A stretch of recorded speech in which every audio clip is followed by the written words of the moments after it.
Welcome back to Boilers in the Stands. We are here to preview Texas A&m Corpus Christi, Purdue's home opener, season opener, night that they will unveil the Final Four banner. We're going to just dive right into it. We're going to preview Texas A&m Corpus Christi, talk through some of their stuff and kind of what we expect to see from them, and then transition to what we're hoping to see and what we're looking for from Purdue. So starting with Texas A&m Corpus Christi, last year 21-12, 14-4 in the Southland Conference. They were number 182 in KenPom, which really good for kind of the conference that they were in. Very much a defense-oriented team. Number 278 offense, number 107 defense. Forced a lot of turnovers, 38th in defensive turnover percentage. We're going to definitely talk about that later because that's going to be one of the key things. Returned 4 or 5 starters. They did a great job. And also, they're probably their top bench option. Did a great job of just returning a lot of quality players. Jordan Roberts, number 2. He's kind of the only main shooter, I would say, for them that you want to take note of, number 2. Then guys like number 12, Owen Deese, number 33, Gary Clark, number 32, Stephen Giwa.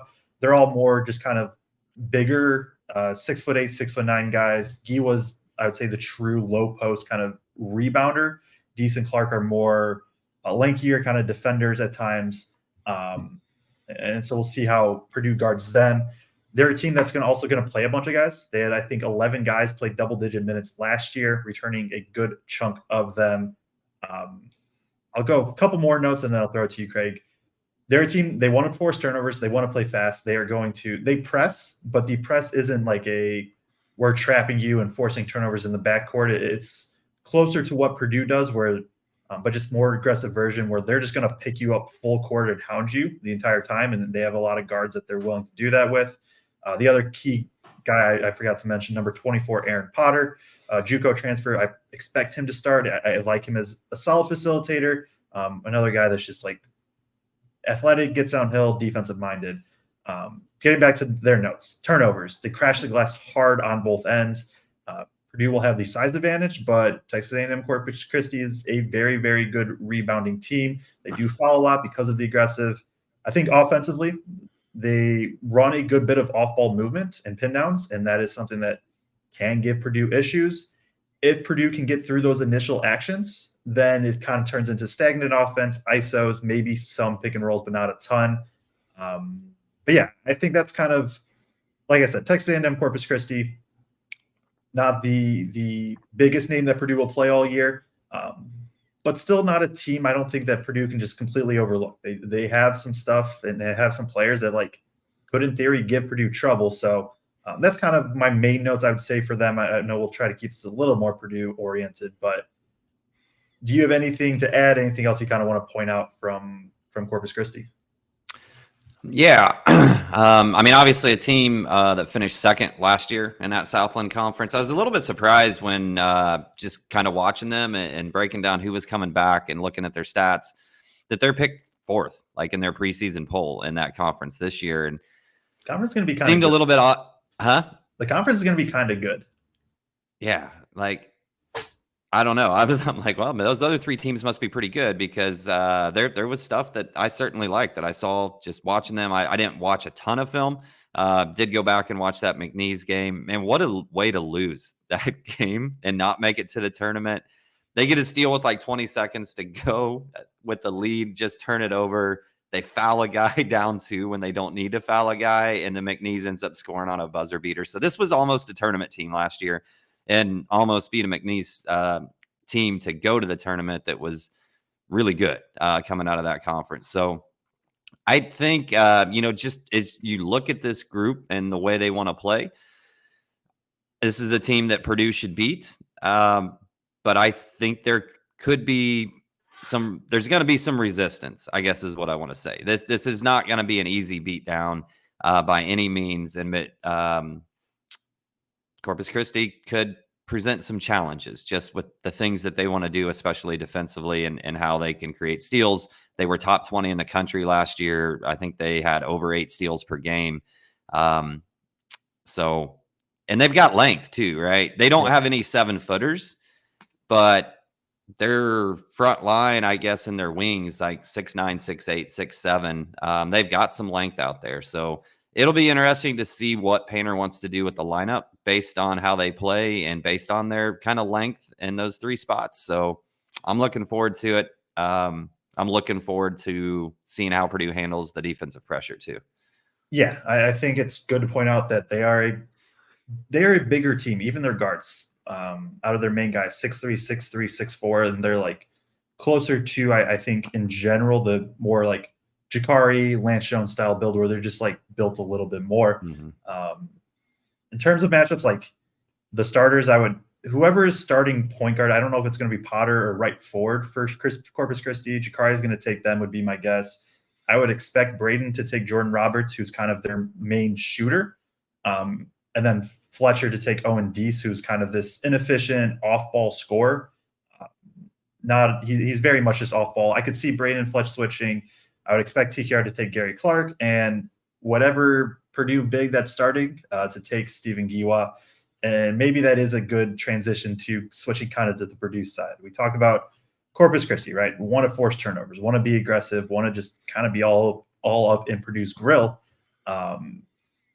For me, I want to start here because I think it's the biggest thing I'm looking for is how do Jakari and CJ handle the pressure of they are brought in as this secondary ball handler, kind of like Lance Jones was. They are brought in for these types of games specifically where teams are going to hound Braden and hound whoever has the ball and try to force turnovers.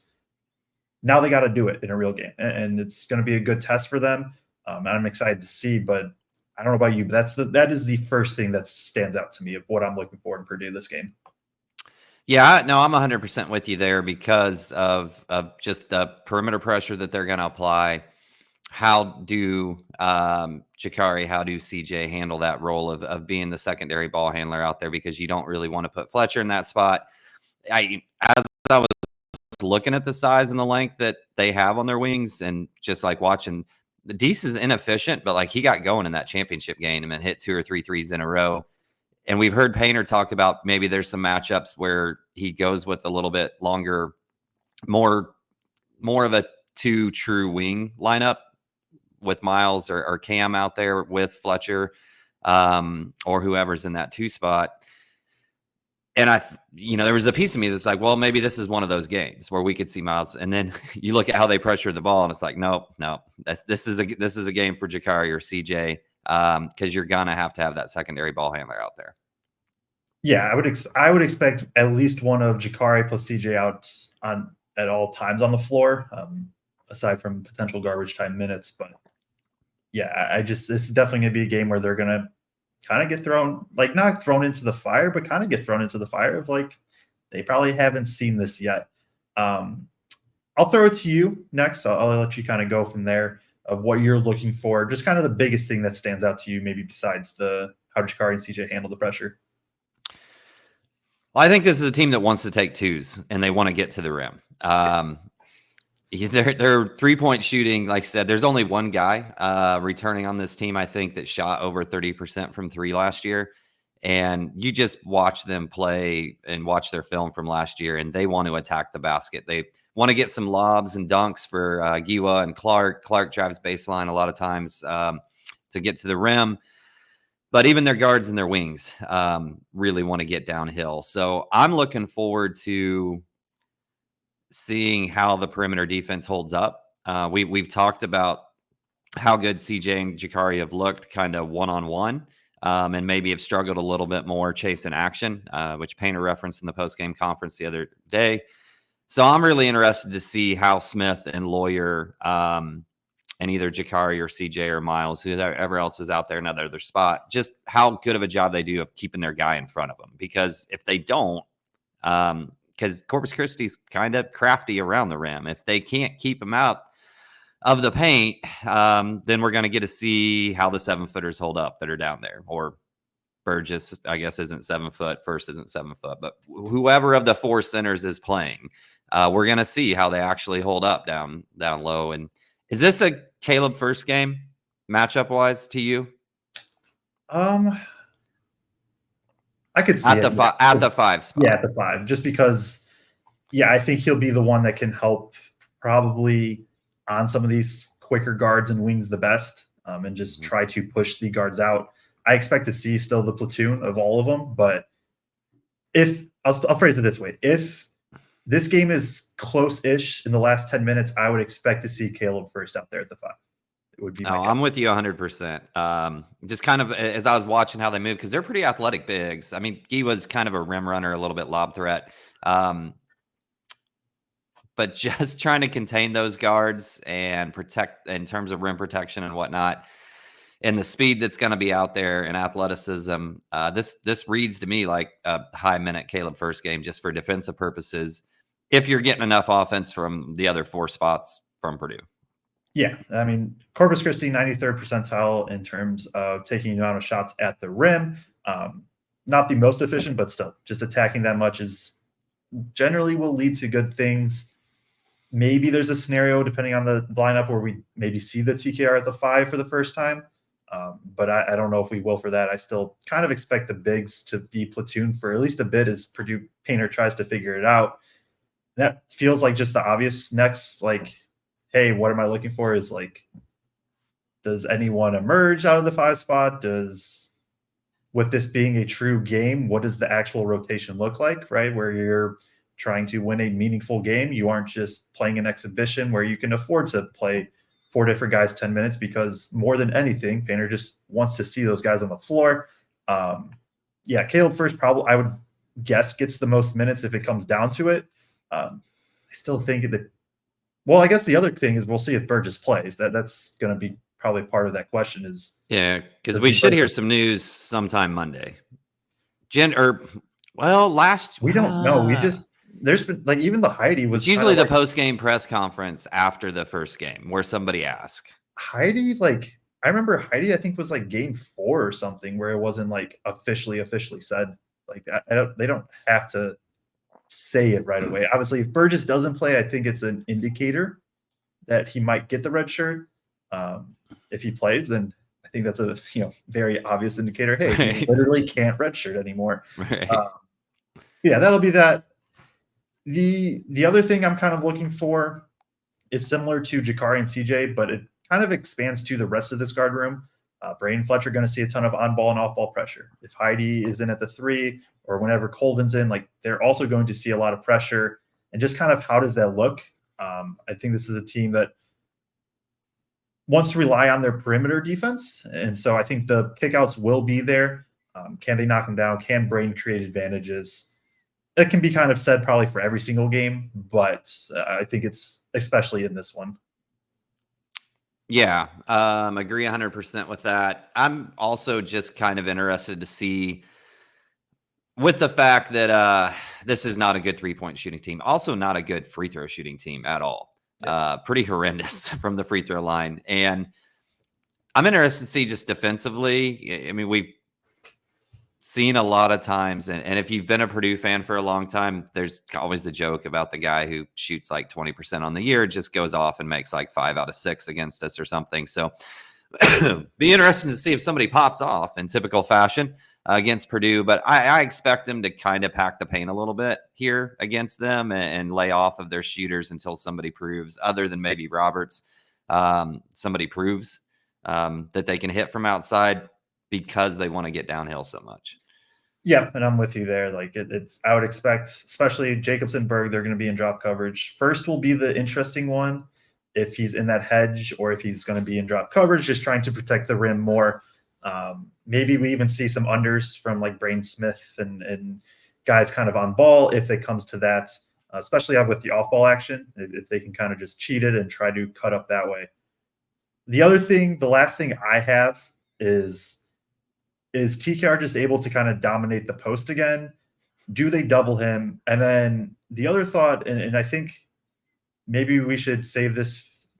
We should maybe have a longer discussion at some points, or I want to bring it up on a post-game show, which, by the way, if you're still tuned in this long, like and subscribe. Also, we were going to be live not immediately, but shortly after the Purdue Texas A&m Corpus Christi games with our post-game show. If you turn on bell notifications, you will get notified as soon as we go live.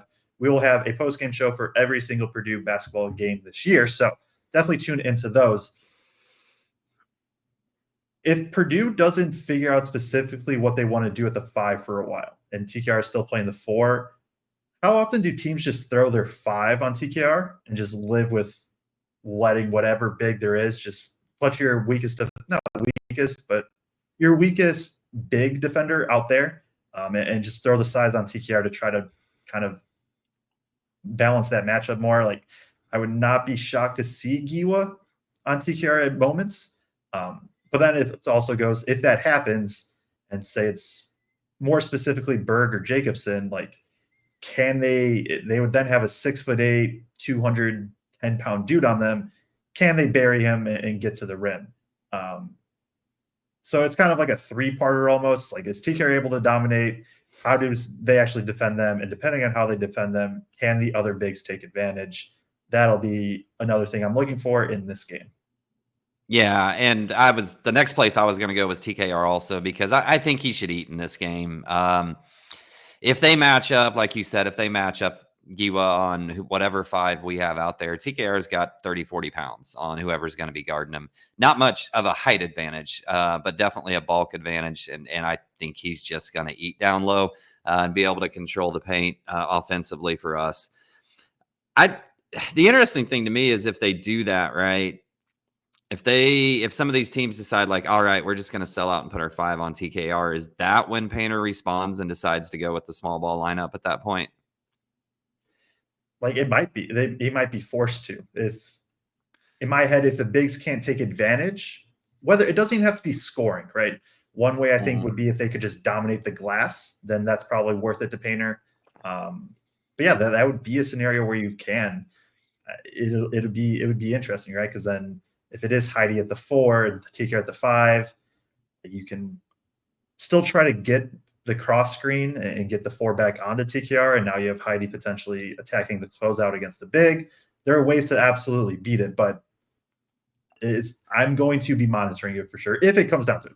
Corpus Christi could just play their 5 on whatever Purdue's 5, and we don't have to talk about the storyline until it eventually happens. Who starts on Monday? Braden Smith and Fletcher Lawyer and Kaufman-Renn and Jakari Harris and somebody 6'10" and taller. I'll go sell out. I'm going to go Jacobson, but I have no confidence in that pick. Yeah, there's a piece of me that thinks Berg might have won the starting job back the other day, just from a screening and rebounding standpoint, and against a team that is very aggressive, crashing the boards. That maybe he gets the nod. I don't think it really matters all that much one way or another, because if he's committed to playing the 7-footers, I think, like you said, you're going to see some rotation there. And I think, again, Caleb Furst is going to end up playing a decent amount of minutes in this game just because of the matchup. Obviously, depending on how long they keep the game close. Yeah. So, yeah, I don't know if we want to do like score predictions on these, but I think the game flow is Corpus Christi keeps it tight-ish in the first half. And then second half, Purdue just pulls away. One of those games that is not uncommon at all, especially first game of the year. I think they're favored by 23. Do you think they cover that or not? Yeah. Purdue at home. Like, I think it's barely, and I think they barely. Well, no, I'm gonna go no. I think it's like a 20-point win. Mm-hmm. That's honestly where I am too. I'm on them not quite covering. I think maybe I 100% with you. I think just as some of the freshmen get used to dealing with a team that really wants to pressure the ball, Braden, really first game he's going to play where they really want to do that against him, and he doesn't have Zach. And I think it's just going to take a minute. So I think it ends up being a 15 to 20-point win, maybe rather than a 23-point win, but we're kind of cutting hairs there a little bit. But it wouldn't surprise me at all if at halftime Purdue Twitter's like, "Whoa, what's going on here? Like why haven't we blown this thing open yet?" type of thing. Yep, I could definitely see that as well. Anything else? Or we good? I think I'm good. All right. Follow Kraig on Twitter, Kraig Bowers 34, me at Joe Jackson CVB. Like, subscribe, tune into our post-game show. Also have pressers up on our YouTube, and we will catch you all Monday after the Purdue Texas A&m Corpus Christi game.